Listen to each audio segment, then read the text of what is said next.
उधर बैठे आप शिक्षक साथियों से भी अनुरोध है कि इधर आ जाए। देखो ऋषिकेश जी, मिश्रा सर, ठीक है, हल्का योगी छुओगे तो सर, गिर जाएगा। आ जाइए आप सब केवल लोग। ऐसे रोटेट करना है, ठीक है, अभी किसका नाम ना लेना पड़े। रोटेट करना है, ठीक है। पूरा इधर वाले भैया लोग भी हैं, स्पीकर दे रहा हूं ना अभी को। अब मैं स्वागत समिति के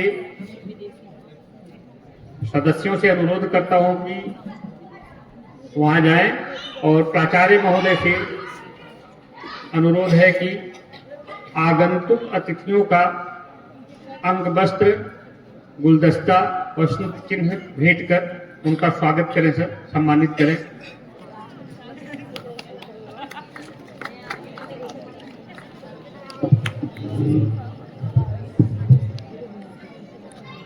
परम आदरणीय डॉक्टर मनोज शुक्ल जी, ताराचंद महाविद्यालय घनघटा,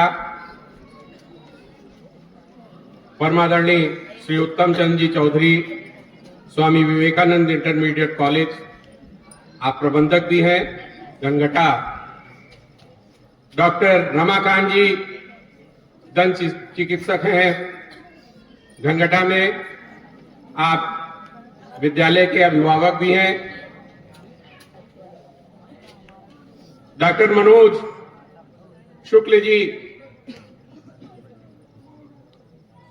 जिनकी कबीर जी पर काफी शोध है, उसके साथ साथ मनन चिंतन शिक्षा के क्षेत्र में बहुत ही कर्मठ व्यक्तित्व है। मैंने तो डॉक्टर साहब को बहुत करीब से देखा है, पढ़ने पढ़ाने का उनको बहुत अधिक शौक है। मैं बहुत दिन से प्रयासरत था कि डॉक्टर साहब को किसी अवसर पर बुलाया जाए, और इससे अच्छा अवसर नहीं हो सकता था। आज डॉक्टर साहब हमारे बीच हैं। मैं उनका विद्यालय परिवार की ओर से हार्दिक स्वागत एवं अभिनंदन करता हूं। साथ में आए हुए श्री चौधरी सर, डॉक्टर रमाकांत जी, आपका भी मैं विद्यालय की ओर से हार्दिक स्वागत करता हूं। आज ये सूक्ष्म युवा संसद बाल संसद प्रतियोगिता आयोजित की जा रही है। वैसे ये प्रतियोगिता नवोदय विद्यालय के द्वारा विभिन्न स्कूलों को सौंपी जाती है, और ये प्रतियोगिता की जाती है क्षेत्रीय स्तर पर, राष्ट्रीय स्तर पर। चयनित जो विद्यार्थी होते हैं वो संसद में भी बुला करके उनको वहां पर प्रदर्शन करना होता है, और वहां पर उनको पुरस्कृत संसदीय कार्य मंत्रालय के द्वारा किया जाता है।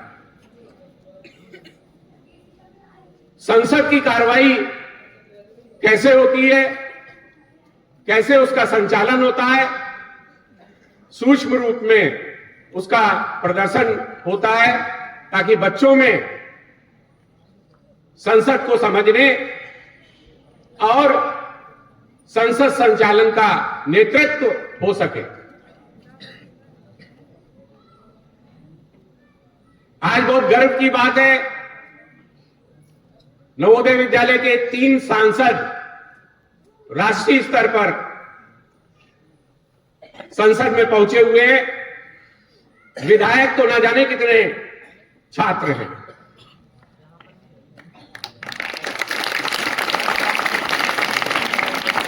ऐसी प्रतियोगिता आयोजित करने से नेतृत्व की भावना जागृत होती है, और वो आप सबके अंदर होनी चाहिए। आप में से ही बहुत से छात्र ऐसे होंगे जो आगे चल करके राज्य और देश का नेतृत्व करेंगे। मैं बहुत ज्यादा नहीं बोलूंगा, इसी के साथ साथ मैं अपनी वाणी को विराम देता हूं। धन्यवाद।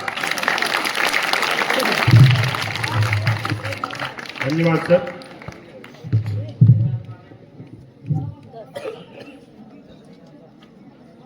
अब मैं कार्यक्रम की संयोजिका रोही मिश्रा जी से अनुरोध करता हूं कि मंच पर आकर पहले हमारे विभिन्न छात्र छात्राएं जो सांसद, मंत्री, प्रधानमंत्री, लोकसभा अध्यक्ष आदि की भूमिका निर्वहन कर रहे हैं, उनका संक्षेप में परिचय करावें।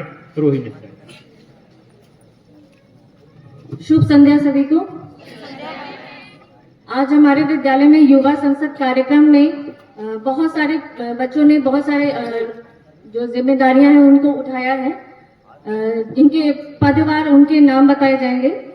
सुषमा राष्ट्रपति, संदीप अध्यक्ष, शिवांशु द्विवेदी प्रधानमंत्री, सृष्टि सिंह नेता प्रतिपक्ष, विवेक गुप्ता महासचिव, आराधना वित्त मंत्री, विश्वजीत कृषि मंत्री, अभय प्रताप विपक्ष, सीमांत विपक्ष, अश्विनी विपक्ष, गुलशन विदेश मंत्री, सचिन विपक्ष, दीपराज शिक्षा मंत्री, अंकिता जायसवाल विकास मंत्री, लाजो रेल मंत्री, सैयदा विपक्ष, शिवांशु मिश्रा गृह मंत्री, फहमिदा प्रतिवेदक, रिद्धि शर्मा मीडिया, चंदन प्रतिवेदक, आदर्श श्रम एवं रोजगार, मंतोष कोयला और खनन मंत्री, सुधांशु पर्यावरण मंत्री, निखिल विपक्ष, कौशल विपक्ष, Nitin marshal, Narendra marshal, Saurabh marshal, Abhay Kumar marshal, Surendra Kumar विदेशी दल, अरुणिमा मिश्रा विदेशी दल, अंकिता राव विपक्ष, विशाल राव विपक्ष, धर्मेंद्र रक्षा मंत्री, सूर्य प्रताप विपक्ष, भोलू गृह राज्य मंत्री, नितिन आनंद कैमरा पर्सन।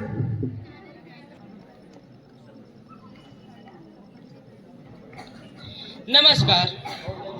परम आदरणीय अतिथि महोदय, आदरणीय प्राचार्य महोदय, सम्मानित शिक्षकगण और मेरे प्यारे साथियों, आज का यह ऐतिहासिक अवसर जब हम सभी युवा संसद के इस मंच पर एकत्रित हुए हैं, यह हमारे देश की लोकतांत्रिक परंपराओं और मूल्यों को समझने का एक स्वर्णिम अवसर है। जैसा कि किसी ने सच ही कहा है, जहां होता है संवाद वहीं उपजता है समाधान। हमारी इस युवा संसद का उद्देश्य यही है कि आप सभी में संवाद और नेतृत्व की भावना जागृत हो। आज यह मंच आपके विचारों, तर्कों और देश के प्रति समर्पण का गवाह बनेगा। तो आइए इस यात्रा की शुरुआत करें। माननीय सदस्यगण, माननीय अध्यक्ष महोदय,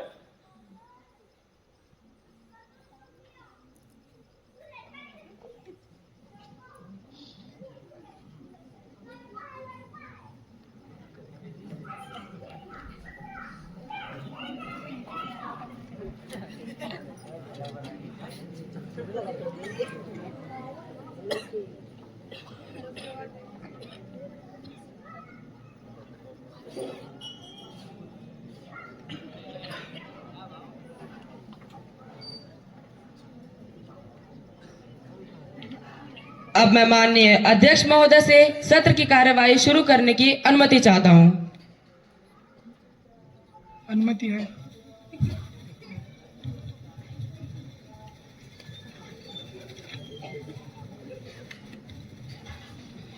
संसद वही जहां विचारों का आदान प्रदान हो। अब मैं सभी साथियों का परिचय देना चाहूंगा। यहां पर उपस्थित सदस्यों, उनके पदों के अनुसार जिम्मेदारियां दी गई हैं। इस युवा संसद में हमारे पास प्रधानमंत्री, विभिन्न मंत्रालयों के मंत्री, विपक्ष के नेता और अन्य सांसद आप सभी देश के विभिन्न मुद्दों पर अपना परिचय प्रस्तुत करेंगे।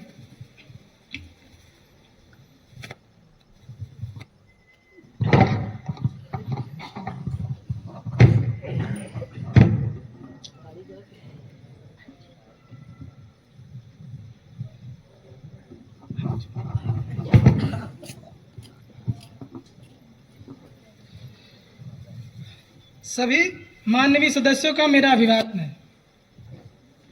हमारे देश के लोकतांत्रिक अध्यक्षीय प्रणाली का मुख्य आधार स्वतंत्रता, समानता और जनता की आवाज है। इस युवा संसद में हम इन सिद्धांतों को समझेंगे और सशक्त लोकतंत्र की ओर कदम बढ़ाएंगे। सभी सदस्यों से निवेदन है कि वे अनुशासन में रहकर नियमों का पालन करेंगे। सभा की शुरुआत राष्ट्रगीत से करेंगे।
महासचिव आज के सत्र की जी अध्यक्ष महोदय, आज के सत्र की कार्यवाही की सूचना कुछ इस प्रकार है। क्रमांक संख्या 1 विदेशी दल का स्वागत। क्रमांक संख्या 2 श्रद्धांजलि। क्रमांक संख्या 3 नए मंत्रियों का परिचय। क्रमांक संख्या 4 शपथ एवं प्रतिज्ञान। क्रमांक संख्या 5 राष्ट्रपति का आगमन। क्रमांक संख्या 6 राष्ट्रगान। क्रमांक संख्या 7 राष्ट्रपति का अभिभाषण। क्रमांक संख्या 8 प्रश्नकाल। क्रमांक संख्या 9 सभा पटल पर पत्र। क्रमांक संख्या 10 स्थगन प्रस्ताव। क्रमांक संख्या 11 शून्यकाल की सूचना। क्रमांक संख्या 12 राज्यसभा का संदेश। क्रमांक संख्या 13 लघु प्रश्न। क्रमांक संख्या 14 विशेषाधिकार का भंग प्रस्ताव। क्रमांक संख्या 15 विधेयक पर बहस एवं अंतिम क्रमांक संख्या 16 सत्रावसान।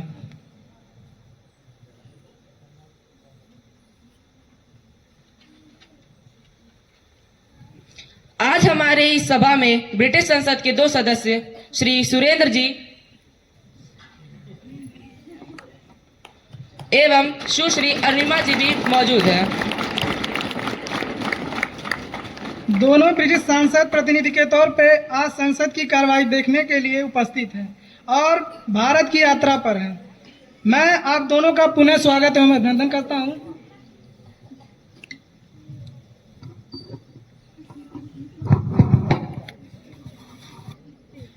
शोक संदेश प्राप्त हुआ है कि भारत के जाने माने उद्योगपति श्री रतन टाटा जी का देहांत हो गया और साथ ही गोरखपुर जिले के सांसद रहे श्री आसाराम जी, बस्ती जिले की सांसद रही श्रीमती लैला खातून जी का भी देहांत हो गया।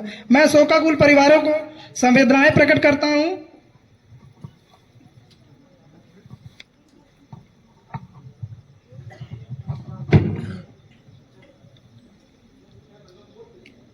अध्यक्ष महोदय, जैसा कि यह विश्व विदित है कि देश के जाने माने उद्योगपति श्री रतन टाटा जी का देहांत हो गया है।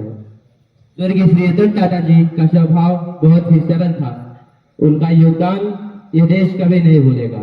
मैं स्वर्गीय रतन टाटा जी को श्रद्धांजलि अर्पित करता हूँ एवं टाटा परिवार को के प्रति संवेदना व्यक्त करता हूँ। साथ ही श्री आसाराम जी जो मेरे बड़े भाई जैसे थे, बड़ी बड़ी मुद्दों पर बड़ी आसानी से अपने विचार प्रकट करते थे।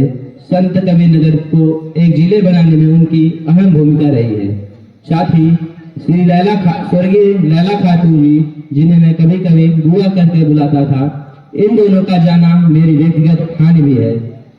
मैं दिवंगत आत्माओं की शांति की कामना करता हूँ एवं इनके परिवार के प्रति संवेदना व्यक्त करता हूँ। चलते चलते न जाने कब वो अपनी राह मोड़ गया। चलते चलते न जाने कब वो अपनी राह मोड़ गया। बहुत दुख हुआ यह जानकर कि वह मुस्कुराता हुआ चेहरा हमें हमेशा के लिए छोड़ गया। सौम्यता उनकी सुगंध थी, आनंद उनका जीवन था, सत्कर्म उनकी शोभा और परोपकार उनका कर्तव्य था। माननीय अध्यक्ष महोदय जी, स्वर्गीय रतन टाटा जी का हमारे देश के विकास में बहुत महत्वपूर्ण योगदान रहा है। वे बहुत ही सरल स्वभाव के व्यक्ति थे एवं स्वर्गीय लैला खातून जी तो मेरी बड़ी बहन जैसी थी। मुझे राजनीति में आने के लिए उन्होंने ही प्रेरित किया और स्वर्गीय आसाराम जी तो हम सभी के प्यारे नेता थे। उन्हें हंसने हंसाने का बड़ा शौक था और विचित्र बात तो यह है कि हृदयाघात से उनकी मौत हो गई। मैं दिवंगत आत्माओं को श्रद्धांजलि अर्पित करती हूँ और उनके परिवार को संवेदनाएं प्रकट करती हूँ। महासचिव, आप शोकाकुल परिवार को संवेदना संदेश भेज दें। जी अध्यक्ष महोदय। दिवंगत आत्माओं की शांति के लिए सभी खड़े होकर 2 मिनट का मौन धारण करेंगे।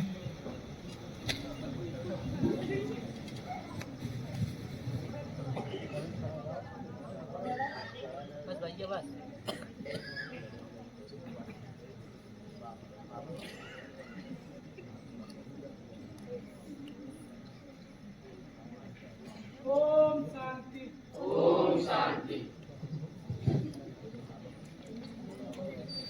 दिवंगत के सम्मान में 5 मिनट के लिए सभा स्थगित की जाती है।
प्रधानमंत्री मंत्रिमंडल के सदस्यों का पत्र है।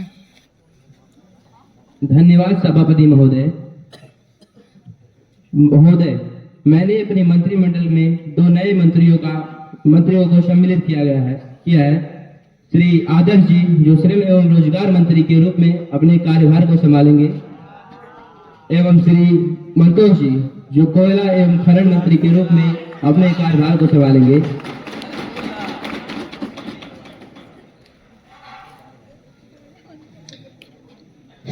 महासचिव नए सदस्य का शपथ अथवा प्रतिज्ञान कराएं। गोरखपुर जिले से नवनिर्वाचित सांसद हैं श्री मंतोष जी और बस्ती जिले से नवनिर्वाचित सांसद हैं सुश्री सैयदा जी। श्री मंतोष जी।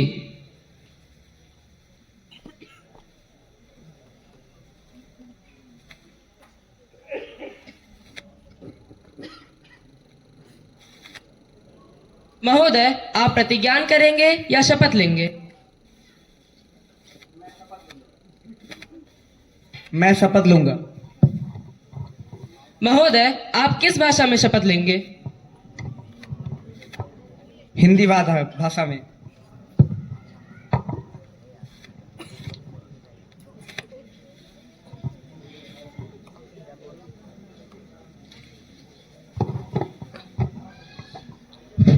मैं मंतोष यादव लोकसभा का सदस्य निर्वाचित हुआ हूं और ईश्वर की शपथ लेता हूं कि मैं विधि द्वारा स्थापित भारतीय संविधान के प्रति सच्ची श्रद्धा और निष्ठा रखूंगा तथा मैं जिस कर्तव्य को ग्रहण करने वाला हूं उसका निष्ठापूर्वक निर्वहन करूंगा।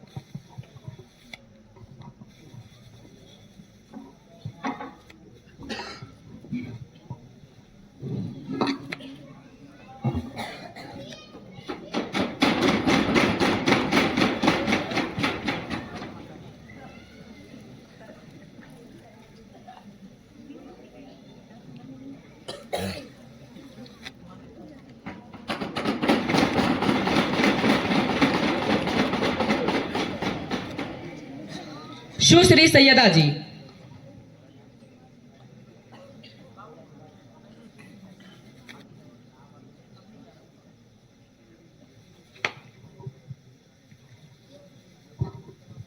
महोदया, आप प्रतिज्ञान करेंगी या शपथ लेंगी? जी मैं प्रतिज्ञान करूंगी। महोदया, आप किस भाषा में प्रतिज्ञान करेंगी? अंग्रेजी भाषा में।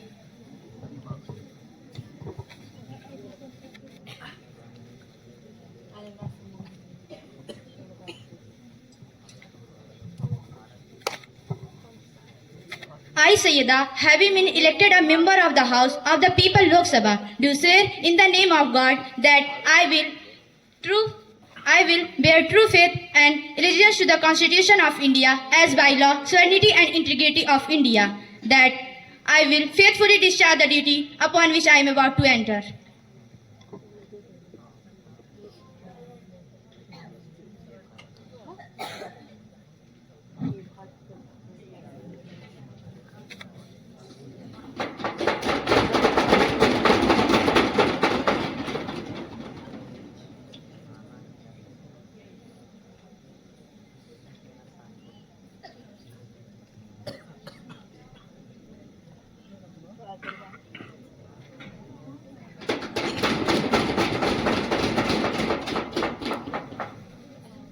माननीय सदस्यगण, माननीय राष्ट्रपति महोदय,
भारत माता की, भारत माता की जय जगन्नाथ।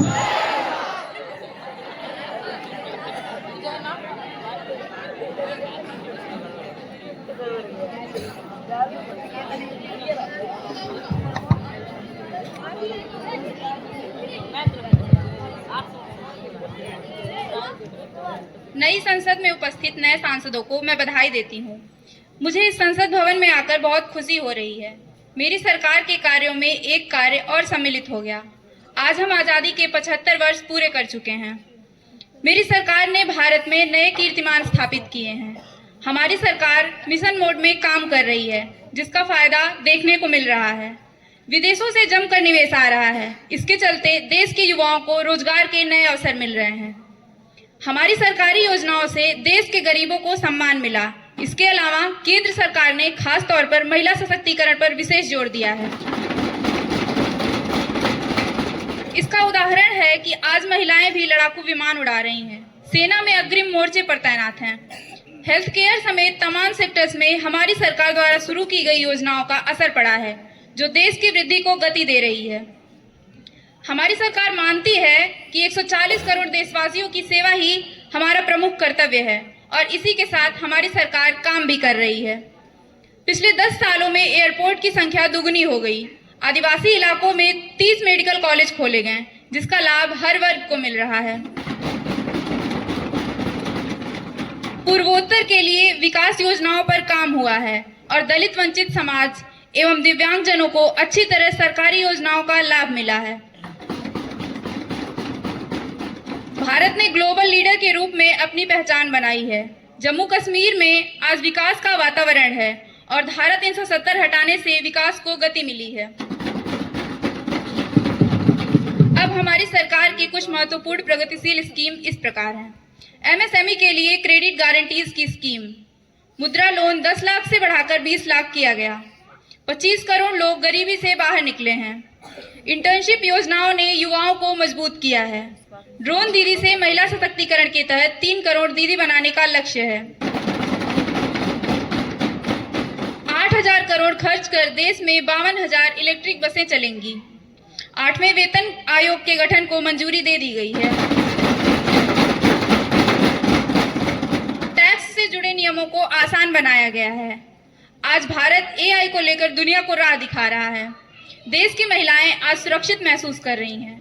अब मैं मेरी सरकार और सभी सदस्यों से यह अपेक्षा करती हूं कि वह देश के विकास में अपने विचारों और कर्तव्यों से योगदान देते रहेंगे। महोदय, राष्ट्रपति के अभिभाषण पर संसद के सभी सदस्य संवेद सहमत हैं। प्रधानमंत्री। धन्यवाद सभापति महोदय।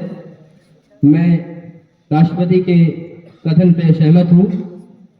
आदरणीय सभापति महोदय, यहाँ उपस्थित सांसद, देश के सभी लोकतंत्र प्रेमी नागरिक एवं सभी देशवासियों के लिए यह गर्व का विषय है कि आज देश के संविधान को 75 वर्ष पूर्ण हो चुके हैं।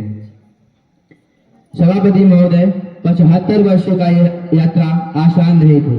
यह यात्रा विश्व भर में सबसे बड़ी और विशाल यात्रा थी, जिसके मूल में हमारे संविधान निर्माताओं की दूरदृष्टि एवं उनका महत्वपूर्ण योगदान सम्मिलित है।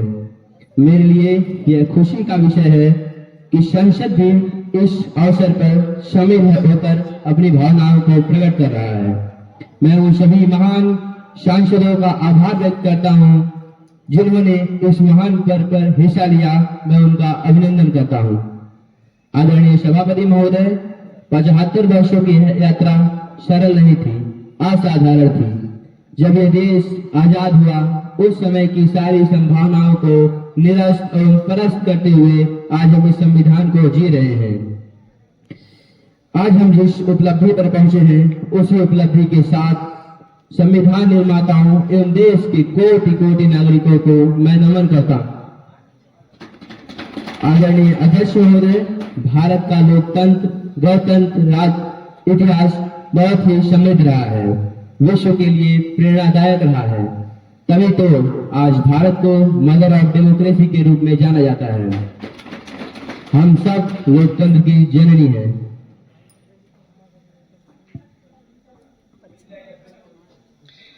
कृतज्ञता ज्ञापन प्रस्ताव में संशोधन देने के लिए सदस्य इच्छुक हैं, वह लोकसभा कार्यालय में अपना प्रश्न प्रस्तुत करें।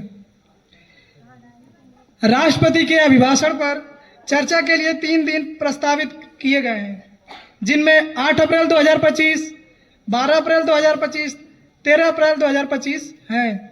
संबंधित प्रश्न आज दोपहर 4 बजे तक लोकसभा कार्यालय में प्रस्तुत करें। प्रस्ताव प्रस्तुत हुआ है कि राष्ट्रपति ने जो अभिभाषण प्रस्तुत किया है उसके लिए सभी सदस्य कृतज्ञ हैं। महासचिव। प्रश्नकाल। प्रश्नकाल के लिए जो पहला प्रश्न प्राप्त हुआ है, प्रश्न क्रमांक 114, सुश्री सृष्टि सिंह जी। माननीय अध्यक्ष महोदय जी, धन्यवाद। मैं आपके माध्यम से सभा के सामने एक बहुत अहम मुद्दा रखने जा रही हूँ, जो हमारे देश के भविष्य, हमारे देश के बच्चों से जुड़ा हुआ है। सवाल यह है कि सरकार यूं तो आए दिन विभिन्न योजनाएं बनाती रहती है, किंतु वह नीट जैसी राष्ट्रीय स्तर की परीक्षाओं का आयोजन सुचितापूर्ण रूप से नहीं करा पा रही है। प्रायः राज्य स्तरीय परीक्षाओं के परिणाम आने में भी कई वर्षों का समय लग जाता है। आखिर संस्थाएं तो वही हैं, किंतु यह लेट लतीफी का ढंग। को यह बताना चाहता हूं कि 70 वर्षों की लेट लतीफी केवल 5 वर्षों में तो नहीं सुधर सकते, किंतु हमारी पहल आपको दिख रही होगी। आज हम नीट धांधली की जांच कर रहे हैं और दूसरी विपक्ष को अवगत कराना चाहूंगा कि जिंदगी बड़ी हंसी है जनाब, कि जिंदगी बड़ी हंसी है जनाब, इसे थोड़ा प्यार करो।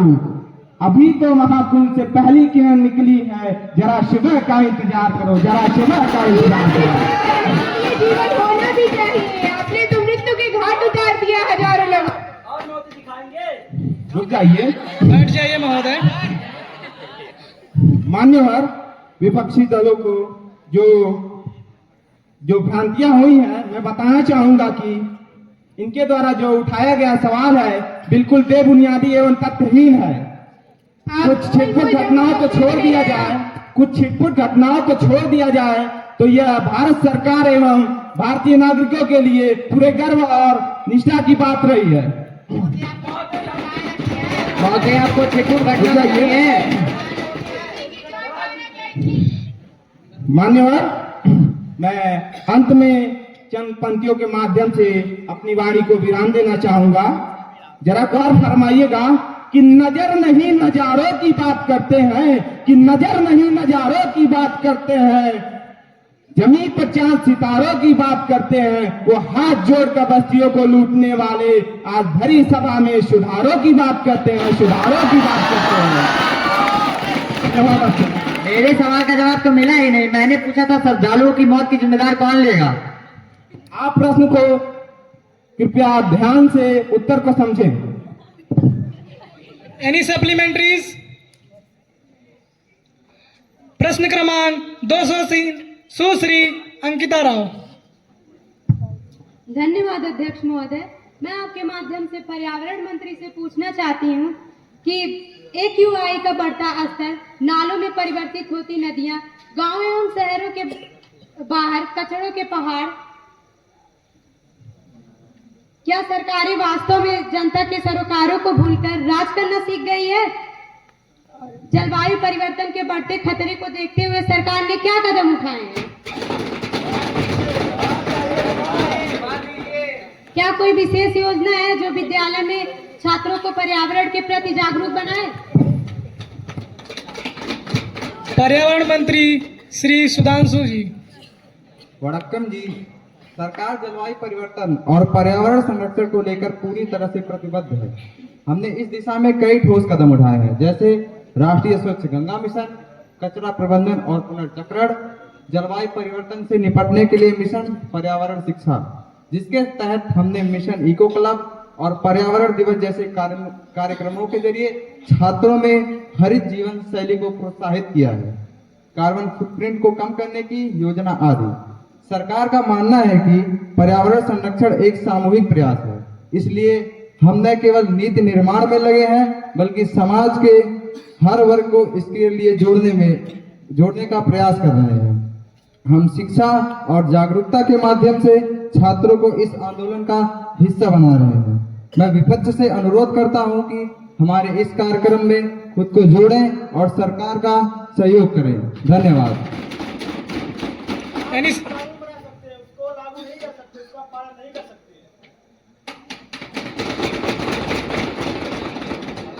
Any supplementaries?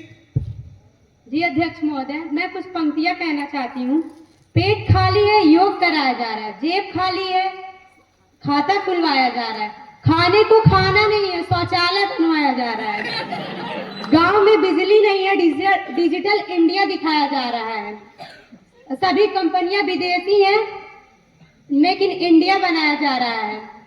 दिमाग में धर्म एवं जाति की गंदगी है, स्वच्छ भारत बताया जा रहा है।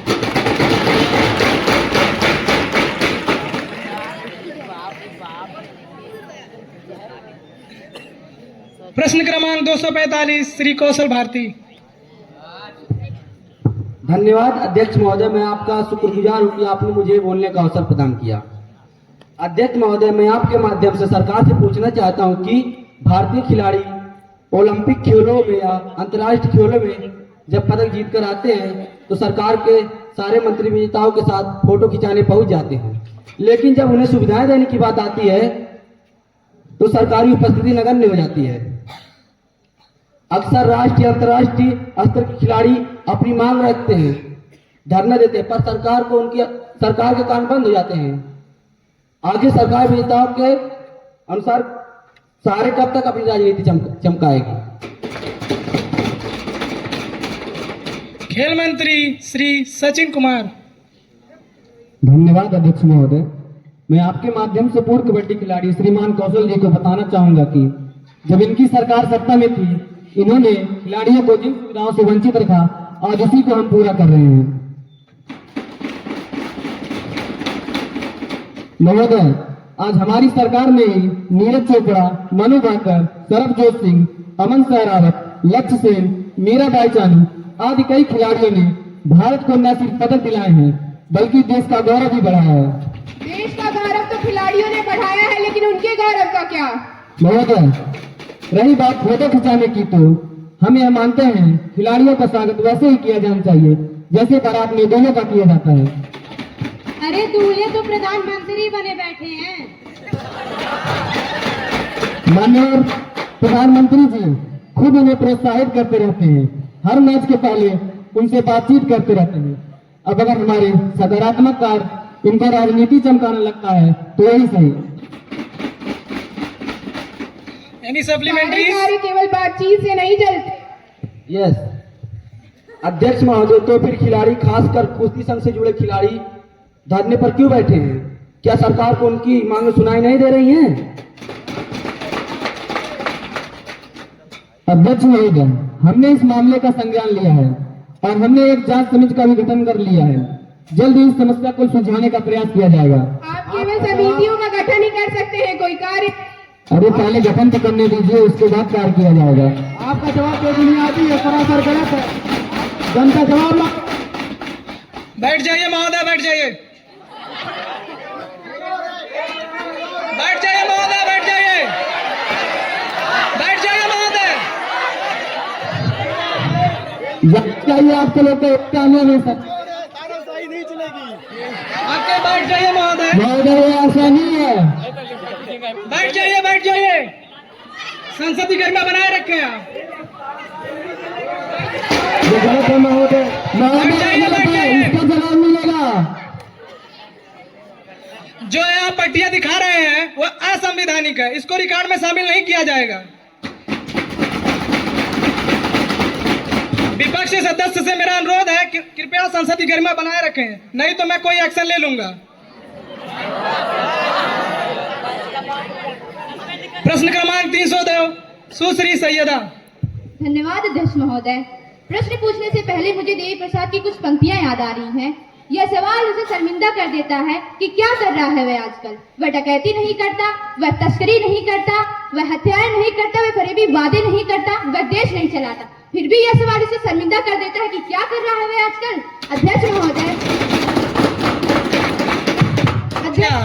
लगता है आपके पास कोई नहीं है, कृपया अपने सवाल पर आइए। अध्यक्ष महोदय, मैं सरकार से पूछना चाहती हूँ कि जो आंकड़े सरकारी वेबसाइट पर उपलब्ध हैं कि भारत में इतनी बेरोजगारी पहले कभी नहीं थी। पिछले 40 साल के रिकॉर्ड टूट गए। भारत सरकार देश के युवाओं की कार्यकुशलता एवं क्षमता पर बिल्कुल भरोसा नहीं करती, शायद इसीलिए रोजगार देने से डर रही है। जी अध्यक्ष महोदय, मेरा सवाल है कि स्किल इंडिया, स्टार्टअप इंडिया आदि के सर्टिफिकेट लेकर वे युवा जो आजकल भटक रहे हैं, आखिर उन्हें रोजगार कब मिलेगा?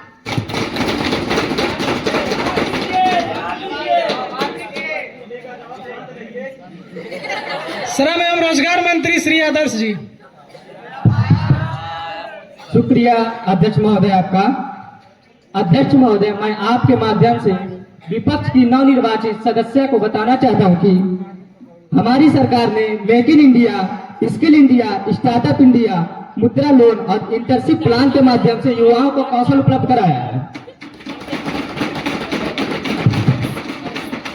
जिसके बाद युवा अपना खुद का रोजगार शुरू कर सकते हैं।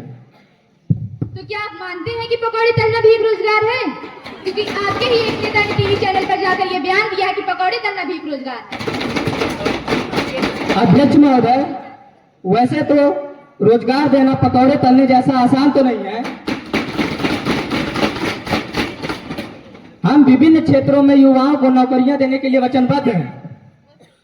हमारी पार्टी ने चुनावी घोषणा पत्र में 2 करोड़ नौकरियां देने का वादा किया था और हमने पिछले 2 वर्षों में 2 करोड़ नौकरियां दी हैं। महोदय, मैं विपक्ष को बताना चाहता हूं कि नौकरियां और रोजगार का सारा ब्यौरा हमारी वेबसाइट पर उपलब्ध है। कृपया शोर मचाने के बजाय हमारी वेबसाइट पर थोड़ा समय बिताएं। महोदय, मुझे लगता है विपक्ष का काम केवल स्वर मचाना है, ना कि सहयोग करना। Any supplementaries? बैठ जाए, आपका प्रश्न ले जो चुका है। प्रश्न क्रमांक 395 श्री अश्वनी। अध्यक्ष महोदय, मैं आपके माध्यम से सत्ता दल से पूछना चाहता हूं कि कश्मीर में शांति बहाली और कश्मीरी पंडितों के पुनर्वास पर सरकार क्या कदम उठा रही है, और मणिपुर के मुद्दे पर सरकार कोई जवाब क्यों नहीं दे रही है? क्या इसमें भी इसकी कोई राजनीति छुपी है? गृह मंत्री श्री शिवांशु मिश्रा। अध्यक्ष महोदय, मैं आपके माध्यम से हमारे अश्वनी भाई को यह बताना चाहता हूं कि देश की कुछ सुरक्षा संबंधी नीतियां भी होती हैं। आप तो सर्जिकल स्ट्राइक पर भी सवाल खड़े कर देते हैं, सबूत मांगते हैं। मणिपुर और कश्मीर में पिछले 70 साल में आपने जिन नफरती बीजों की खेती की थी, उसी की फसल हम आज काट रहे हैं। कश्मीर में आज शांति का माहौल है। कश्मीर के युवाओं को हम मुख्य धारा में शामिल करने की कोशिश कर रहे हैं। 70 साल के दंश को हम एक एक करके साफ कर रहे हैं। मणिपुर के मुद्दे पर हम पिछली बैठक में भी बोल चुके हैं कि जेपीसी की बैठक के लिए हम तैयार हैं। अब आप जानबूझकर इस मामले को बेवजह तूल दे रहे हैं। तो फिर शांति बहाली इन दोनों राज्यों में क्यों नहीं दिखाई दे रही है? एक कहावत है कि कुछ न करना भी एक कुछ कार्य होता है। क्या आपकी सरकार इसी पर चरितार्थ है? क्या हम सभी सुरक्षा संबंधी मामले आपसे पूछकर करेंगे? कुछ मामले और नीतियां समस्या के अनुरूप गुप्त भी रखनी पड़ती हैं। क्या यह बात विपक्ष को समझ में नहीं आती? क्या क्यों नहीं आप भाई मजाक करेंगे? हम भी जनता के प्रतिपक्ष है। 420 श्री अभय। मुझे बोलने का मौका देने के लिए धन्यवाद। अध्यक्ष महोदय, मैं अपनी भावनाओं को कुछ पंक्तियों के माध्यम से व्यक्त करना चाहूंगा। मैं आईना हूँ दिखाऊंगा दाग चेहरों के, मैं आईना हूँ दिखाऊंगा दाग चेहरों के, जिसे बुरा लगे वो सामने से हट जाए। हमारे देश की सबसे बड़ी योजना है मनरेगा। इससे करोड़ों मजदूरों के घर चलते हैं, इससे करोड़ों मजदूरों के घर के चूल्हे जलते हैं। इस पर इन्होंने 1 रुपए का इजाफा नहीं किया। इस पर मैं कुछ कहना चाहता हूँ। ये देश कैसा बनाया आपने, ये देश कैसा बनाया आपने, लूट कर पैसा बनाया आपने। देखिए जलते दिए भी बुझ गए, अजब दीपक राग गाया आपने। महोदय, लगता है आपके पास शेरो शायरी के अलावा कोई प्रश्न नहीं है। कृपया अपने प्रश्न पे आइए। महोदय 2 मिनट बस, मैं अपने प्रश्न पर ही आ रहा हूँ। आपकी फाइलों में गांव का मौसम गुलाबी है, मगर ये वादे झूठे हैं, ये आंकड़ा किताबी है। आपने इन योजनाओं में बस अमीरों के लिए सारी सुविधा दी है। सालों से रोजगार मांग रहे हैं युवाओं को आपने क्या दिया है? सालों से छत तलाश रहे लोगों को आपने क्या दिया है? भारत वापस लाया गया था। वह अब तक का सबसे बड़ा नागरिकीय निकासी आंदोलन था। हो न हो ये ठग चोर तुम्हारे हैं, या तो दोस्त तुम्हारे हैं या रिश्तेदार तुम्हारे हैं। कलम सत्य की धर्म पीठ पर शिवम सुंदरम गाती है, कोई भी अपराधी हो तो सीना ठोक बताती है। विपक्षी दल गुरुदेव सा पुत्र लोग का दोषी है, जो अयारों का मालिक है वो घोटालों का दोषी है, वो घोटालों का दोषी है। साथ ही साथ मैं विपक्ष के नेता को बता दूं कि आप लोगों ने जो गलतफहमी और झूठ की पट्टी अपनी आंखों पर बांधी है, इसे उतार कर फेंक दीजिए, क्योंकि आप सब में इतना साहस नहीं कि आप प्रधानमंत्री को रोक सके। मैं निरंतर अपने काम करते रहूंगा। और अंत में यह कौन परम अनुकूल देख, ये देख भुजा का बल अता। मैं चलूं गोलियां तोड़ कहीं, रोकेगा आकर कौन राह। दगमग धरनी पर दमित तेज, सागर पारे सा उठे डोल। उर्जात समय अवशेष नहीं, भारत माँ के शार्दुल बोल, भारत माँ के शार्दुल बोल। महोदय, इतना घमंड मत करिए, घमंड तो सिकंदर ने भी किया। हमारे अगर भाई के प्रश्न का गोलमोल जवाब आपने तो दे दिया। मेरे भी कुछ प्रश्न है, उससे पहले सत्ता पक्ष के लिए कुछ लाइनें हैं। बेशर्म नेताओं की बेशर्म राजनीति हो गई, इनके हाथों समाज की दुर्गति हो गई। बेशर्म नेताओं की बेशर्म राजनीति हो गई, इनके हाथों समाज की दुर्गति हो गई। वक्त रहते जनता को जागना होगा, जनता को लूटना नेताओं की नीति हो गई। सब बोल रहे हैं कि द्विवेदी जी ने लाल किला बेचा, रेलवे बेचा, LIC बेचा। सब बोल रहे हैं द्विवेदी जी ने लाल किला बेचा, रेलवे बेचा, LIC बेचा, लेकिन गद्दारों हमारे प्राइम मिनिस्टर ने चुनाव आयोग, सरकारी संस्थाएं और मीडिया भी तो खरीदी है। अब उनसे मेरे कुछ प्रश्न है। 10 साल आपके, 5 सवाल मेरे। मुझे 5 शहर के नाम बता दीजिए जो स्मार्ट सिटी बनाओ।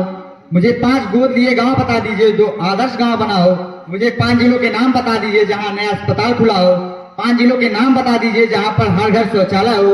और 5 फायदे बता दीजिए जो नोटबंदी से हुए हो। और हाँ प्राइम मिनिस्टर जी, मुझे आंसर आंकड़ों में चाहिए। ये मत कहिएगा कि साइट पर जाकर चेक करें, जो कि आपके एक मंत्री ने कह चुका है।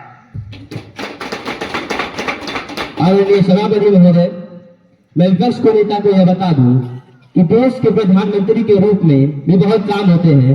ऐसे में उन सारी आंकड़ों को याद करना यह एक मुश्किल कार्य होता है।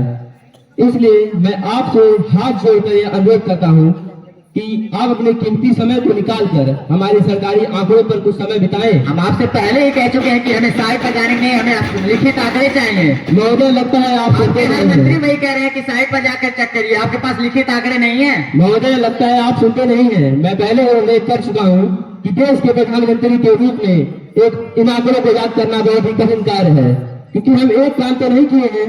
70 सालों में आपने किया है, 15 साल में हमने बहुत प्यार कर चुके हैं। अगर आपकी याददाश्त इतनी ही कमजोर है तो कहीं किसी दिन आप हमारे देश को ही ना भूल जाए।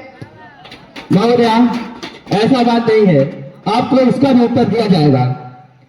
और रही बात, आपने कहा कि हम संसाधनों को बेच दिए हैं, तो हो ना हो एक दिन आपको दिखेगा कि ये भी देश के विकास में अपना योगदान देंगे। आखिर वह दिन कब आएगा? और अंत में मैं अटल बिहारी वाजपेयी के द्वारा लिखित कुछ पंक्तियों के माध्यम से अपनी वाणी को विराम दूंगा। सरकारें आएंगी जाएंगी, सरकारें आएंगी जाएंगी, विपक्ष आएंगे जाएंगे, लेकिन यह देश सर्वोपरि है। हम रहे न रहे, यह देश रहना चाहिए।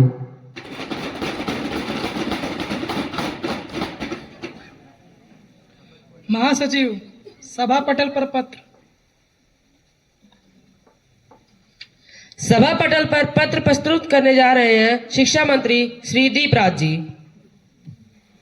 अध्यक्ष महोदय, देश के पहले विश्वविद्यालय के बजट और नियमों की विस्तृत सूची सभा पटल पर रखता हूं।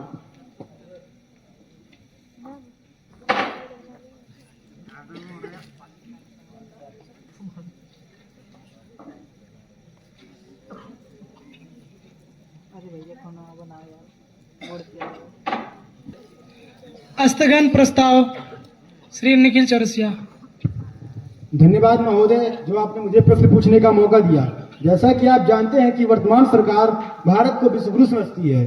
अध्यक्ष महोदय, आपके माध्यम से हम विदेश मंत्री जी से पूछना चाहता हूं कि आए दिन भारत के लोग जंजीरों से जकड़कर अमेरिका से भारत भेजे जा रहे हैं, उनके साथ गुलामों की तरह सलूक किया जा रहा है। क्या हमारे विश्वगुरु समझने वाले, बनने वाले विदेश मंत्री, प्रधानमंत्री की इतनी भी सम्मान विदेशों में नहीं बची है कि अपने देशवासियों को सम्मान सहित देश वापस लाया जा सके?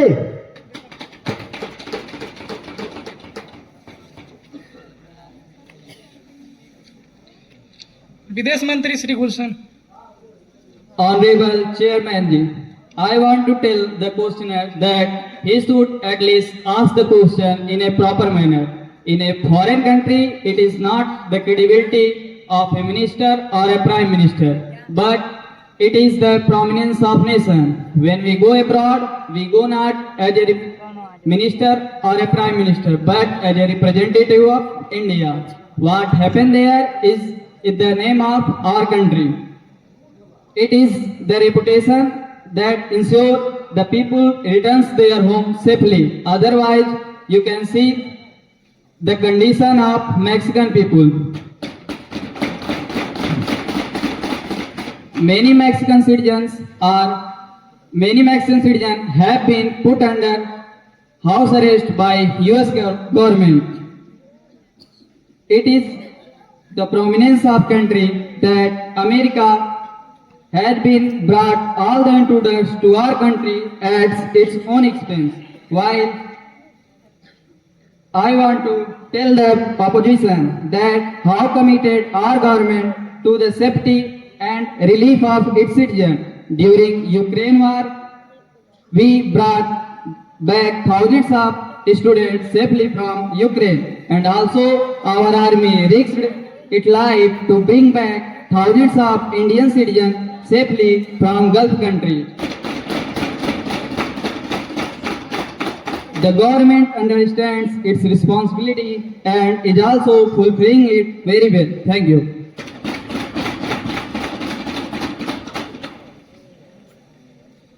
सभा पटल। अध्यक्ष महोदय, क्या विदेश मंत्री बताएंगे सभा को कि अचानक से पाकिस्तान से पीओ के मुद्दे पर बातचीत करना बंद क्यों हो गया?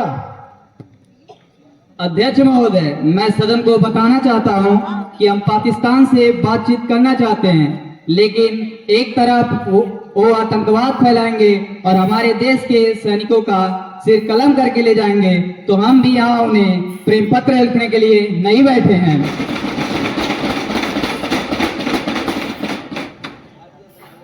शून्यकाल की शुरुआत। उन घनी अंधेरी सड़कों पर फिर मुझे तड़पता छोड़ दिया, सन्नाटे में चीख रही थी खून से लथपथ हो काया, सबने तस्वीरें खींची पर कोई मदद को सामने न आया। माननीय अध्यक्ष महोदय जी, हाल ही में एक अंतर्राष्ट्रीय रिपोर्ट आई है जिसमें यह बताया गया है कि भारत पूरे विश्व की महिलाओं के लिए सबसे असुरक्षित देश है। मैं महिला एवं बाल विकास मंत्री जी से यह कहना चाहूंगी कि आखिर वे केवल योजनाएं बनाती रहेंगी या उन पर कार्य भी करेंगी। देश में लगातार बढ़ रही रेप की घटनाओं की रोकथाम के लिए जो फास्ट ट्रैक कोर्ट बनाए गए हैं, आखिर सरकार उन्हें सुचारू रूप से चलाने का प्रयास आखिर कब करेगी? संबंधित मंत्री। अध्यक्ष महोदय, हम भारत की बेटियों की अस्मिता को लेकर चिंतित हैं और हमारी सरकार जल्द ही देश के सभी जिलों में फास्ट ट्रैक कोर्ट बनाने और उसके क्रियान्वयन के लिए प्रयास कर रही है।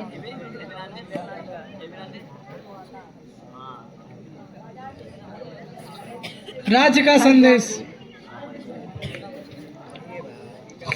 उच्च सदन से संदेश प्राप्त हुआ है कि ईटानगर के खेल विश्वविद्यालय बनने के लिए बहस संपन्न हुई।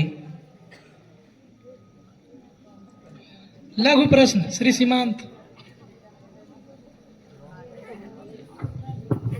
धन्यवाद अध्यक्ष महोदय। हम भारतीय पिछले 10 वर्षों से बुलेट ट्रेन का सपना लिए बैठे हैं, यह साकार कब होगा? रेल मंत्री सुश्री लाजो। धन्यवाद अध्यक्ष महोदय। हमने जापान और दक्षिण कोरिया के सहयोग से बुलेट ट्रेन परियोजनाओं की शुरुआत कर दी है। सीमांत भाई, चूंकि आप बनारस की सांसद हैं, इसलिए हम जल्द ही वाराणसी से मुंबई, वाराणसी से हावड़ा तक 2 बुलेट ट्रेनों की शुरुआत की है। आपको जल्द ही बुलेट ट्रेन में बैठने का अवसर मिलेगा, परेशान मत होइए। देखते हैं अवसर कब प्राप्त होता है। लघु प्रश्न सुश्री सृष्टि सिंह। माननीय अध्यक्ष महोदय जी, मैं वित्त मंत्री से जानना चाहूंगी कि भारत की आर्थिक स्थिति को ध्यान में रखने के लिए बढ़ती महंगाई से निपटने के लिए क्या कोई विशेष योजना या उपायों की रूपरेखा तैयार की गई है, और अगर हाँ, तो यह हमारे देश की जनता को कैसे प्रभावित करेगी?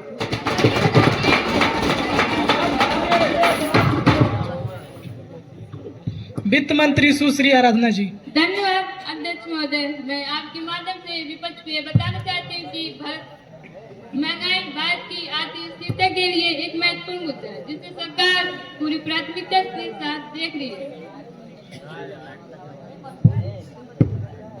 सखी सैया तो खूब ही कमात है, सखी सैया तो खूब ही कमात है, महंगाई डायन लूट जात है। महोदय, जवाब नहीं मिलेगा। आप जवाब दे ही नहीं रही है तो जवाब मिलेगा।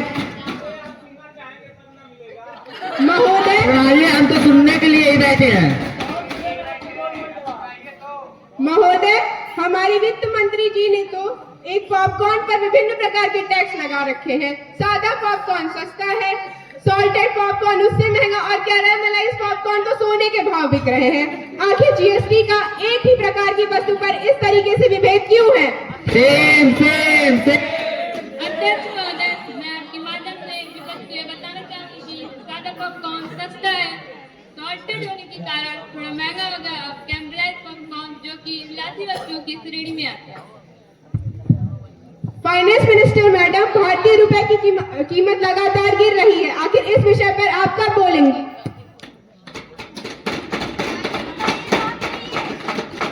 जवाब दीजिए, चुप क्यों बैठी है? विशेषाधिकार भंग प्रस्ताव श्री निखिल चौरसिया। महोदय धन्यवाद। विशेषाधिकार भंग करने के लिए मेरा प्रश्न है, उससे पहले मैं विपक्ष पक्ष के प्रति, सरकार के प्रति 2 लाइन अपने व्यक्त करना चाहता हूँ कि मिल जाए मौका जब सत्ता की दलाली करने से, तो रोक लीजिएगा अपने देश के किसानों को आत्महत्या करने से।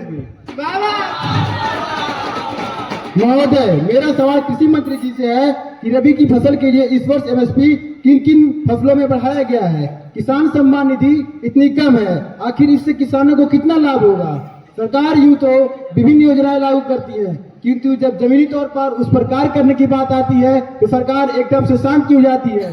सब कुछ विफल और नगण्य है। जवाब दीजिए। जवाब।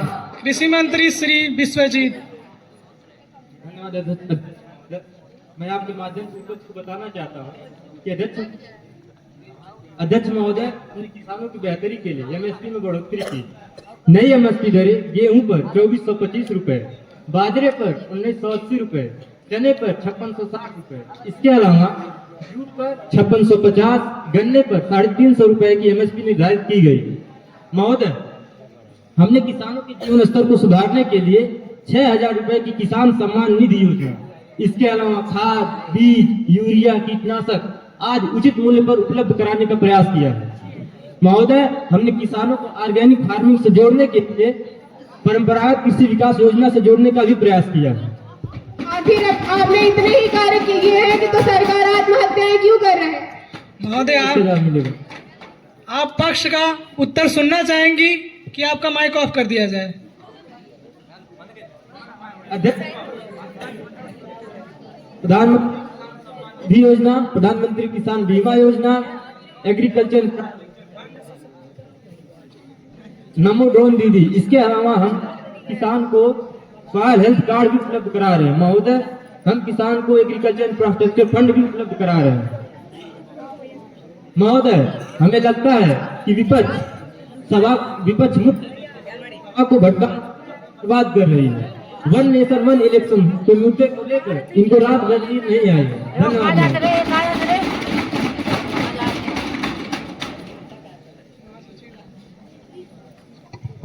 विस्तृत बहस का विषय है 1 नेशन 1 इलेक्शन। विपक्ष।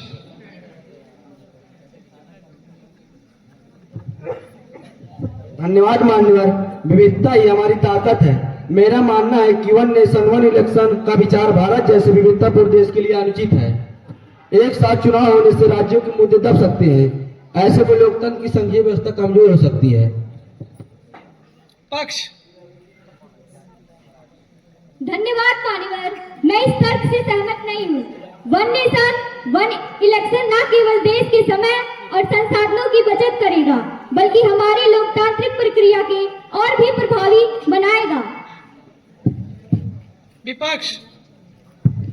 मान्यवर, हम जानते हैं कि विभिन्न राज्यों के चुनाव एक साथ अलग अलग समय पर होने से स्थानीय समस्याओं को प्रमुखता मिलती है और जनता की आवाज मजबूत होती है। यदि चुनाव एक साथ होंगे तो ग्रामीण मुद्दे नजरअंदाज हो सकते हैं। क्या हम इन वर्षों से अर्जित लोकतंत्र की पहचान सबसे सस्ते लोकतंत्र से बनाना चाहते हैं? यह प्रस्ताव लोकतंत्र पर व्यापार तंत्र थोपने की कोशिश है। समर्थन। मान्यवर, विपक्ष ने एक साथ चुनाव के विचार पर चिंताएं व्यक्त की हैं। विपक्ष का दृष्टिकोण नकारात्मक है। मान्यवर, बार बार चुनाव न केवल वित्तीय और प्रशासनिक संसाधनों का अत्यधिक उपयोग करते हैं, अब शासन और विकास कार्यों को भी बाधित करते हैं। यह प्रयास लोकतंत्र को सस्ता बनाने का नहीं, प्रभावी और समावेशी बनाने का है। मान्यवर, एक साथ चुनाव जनता को चुनावी प्रक्रिया की जटिलता से मुक्त करेगा। विपक्ष। लेकिन मान्यवर, क्या हम भूल रहे हैं भारत जैसे विविधतापूर्ण देश में चुनाव का विकेंद्रीकरण जरूरी है? बस्ती में तो तुम खूब सियासत करते हो, बस्ती में तो तुम खूब सियासत करते हो, बस्ती की आवाज उठाओ तो जाने। अध्यक्ष महोदय, वन नेशन वन इलेक्शन के लागू होने से देश के सारे स्थानीय मुद्दे देश के बड़े बड़े मुद्दों के नीचे दब जाएंगे। मैं इस प्रस्ताव का विरोध करता हूँ। समर्थन। मान्यवर, विपक्ष की यह चिंता है कि एक साथ चुनाव से क्षेत्रीय पार्टियों को नुकसान हो सकता है और राष्ट्रीय पार्टियों को बढ़त मिल सकती है। यह हमें जरूर विचार करने पर प्रेरित करती है। लेकिन आइए इस तर्क को तथ्यों और लोकतंत्र की गहराई से पढ़ते। महोदय, भारत का लोकतंत्र बहुस्तरीय और बहुदलीय है, जहां क्षेत्रीय पार्टियों ने हमेशा से एक महत्वपूर्ण भूमिका निभाई है। एक साथ चुनाव का उद्देश्य किसी भी पार्टी को नुकसान या लाभ पहुंचाना नहीं है, बल्कि यह संसाधनों के बेहतर उपयोग और निर्माण में नीति निर्माण में स्थिरता लाना है। मान्यवर, जहां तक क्षेत्रीय प्रतिनिधित्व के कमजोर होने की बात है, यह हमारी जनता की राजनीतिक परिपक्वता को कम आंकने जैसा है। भारतीय मतदाता अपने क्षेत्रीय और राष्ट्रीय प्राथमिकताओं को स्पष्ट रूप से समझते हैं। अलग अलग चुनाव का होना या न होना उनके निर्माण को प्रभावित नहीं करता। वो क्षेत्रीय मुद्दों को लेकर उतने ही जागरूक हैं जितने राष्ट्रीय मुद्दों पर। अध्यक्ष महोदय, विपक्ष के लोगों का सदैव ऐसा ही आचरण रहा है। ये लोग हर अच्छी बात का विरोध करना अपना एजेंडा बना चुके हैं। बांटने और तोड़ने की राजनीति करने वाले लोग देश और सदन को गुमराह करने का एक भी अवसर नहीं छोड़ते। महोदय, देश के विकास को 70 सालों से बाधित करने वाले लोगों के लिए कहना चाहता हूँ कि वो कत्ल भी करते हैं तो वो जाते हैं गुमनाम, वो कत्ल भी करते हैं तो वो जाते हैं गुमनाम, हम आड़ बिगड़ते हैं तो वो जाते हैं बदनाम।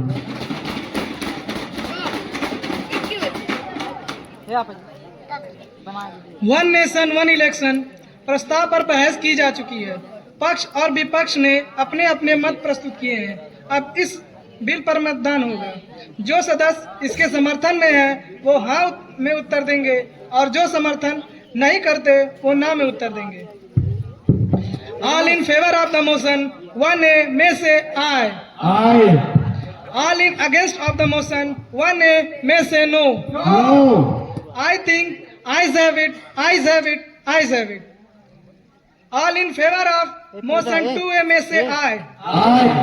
All in against of the motion 2A में से no. I think ayes have it, ayes have it, ayes have it. All in favor of the motion 3A में से aye. All in against of the motion 3A में से no. I think ayes have it, ayes have it, ayes have it.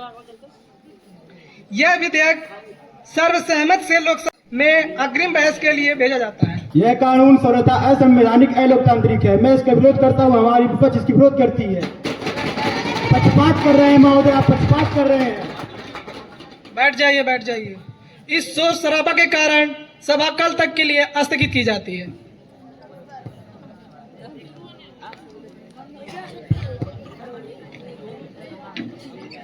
आज का यह युवा संसद का कार्यक्रम यहीं पर समाप्त होता है।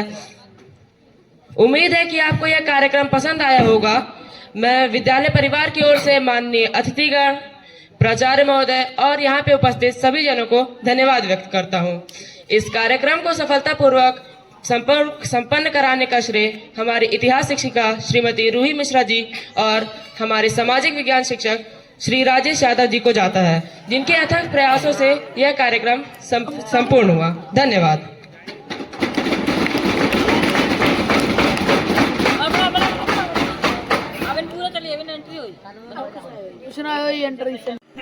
अंगवस्त्र और प्राचार्य महोदय,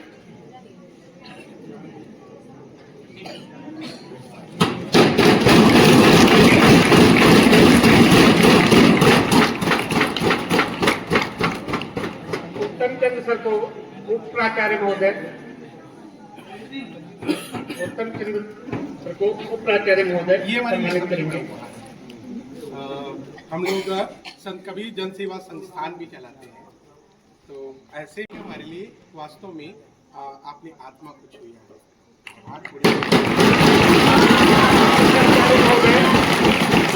उत्तम चंद्र को सम्मानित करेंगे। मैडम उत्तर